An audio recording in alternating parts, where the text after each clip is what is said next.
అరణ్యవాసం చేస్తున్న రాముడు భరతునికి పాదుకల మాత్రమే రాజ్యపాలన కోసం ఎందుకు ఇచ్చాడు? ఈ విషయం గురించి వివేక చూడామణిలో ఈ విధంగా వివరించి ఉంది.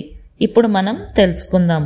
ఓ రోజు శ్రీ మహావిష్ణు శిరస్సుపైనున్న కిరీటం స్వామివారి పాదరక్షలను చూసి హేళన చేసింది, కించపరిచింది.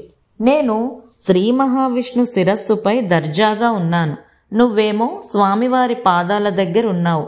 అంతెందుకు, మనుషులు కూడా నిన్ను తొడుక్కొని ఊరంతా తిరుగుతారు, కానీ ఇంటికి వచ్చేసరికి మాత్రం నిన్ను గుమ్మంలోనే విడిచిపెట్టి లోపలికి వెళ్ళిపోతారు. నీకు లభించే మర్యాద అంతే సుమా.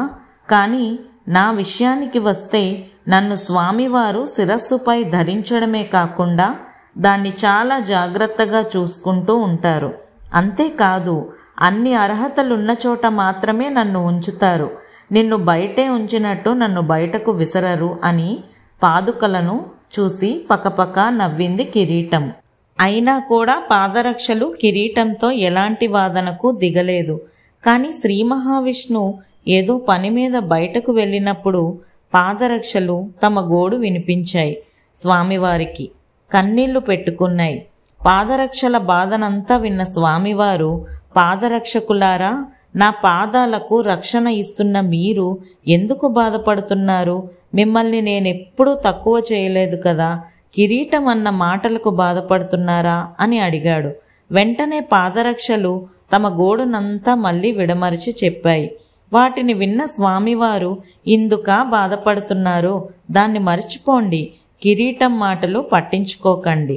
నేను రామావతారంలో మిమ్మల్ని 14 ఏళ్ల పాటు సింహాసనంలో ఉంచి రాజ్యపాలన చేయిస్తాను, సరేనా అని హామీ ఇచ్చాడు.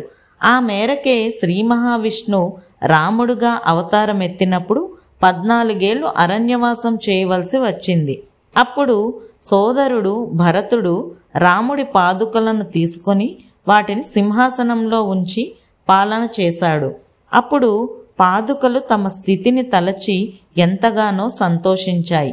భరతుడు ప్రతిరోజు సింహాసనం ముందు కూర్చొని పాదుకలకు నమస్కరించినప్పుడల్లా అతని శిరస్సుపై ఉన్న కిరీటం సిగ్గుతో తల వంచి తన తప్పుకు పాదుకలను కించపరిచి మాట్లాడినందుకు మానసికంగా బాధపడింది.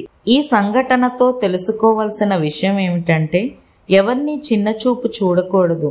అదేవిధంగా కాలం ఎప్పుడూ ఒకేలా ఉండిపోదు. ఆనందం, ఆవేదన కూడా అంతే. నవ్వులు, కన్నీళ్లు కలగలసినదే జీవితం. కష్టం శాశ్వతం కాదు, అలాగే సంతోషం కూడా శాశ్వతం కాదు.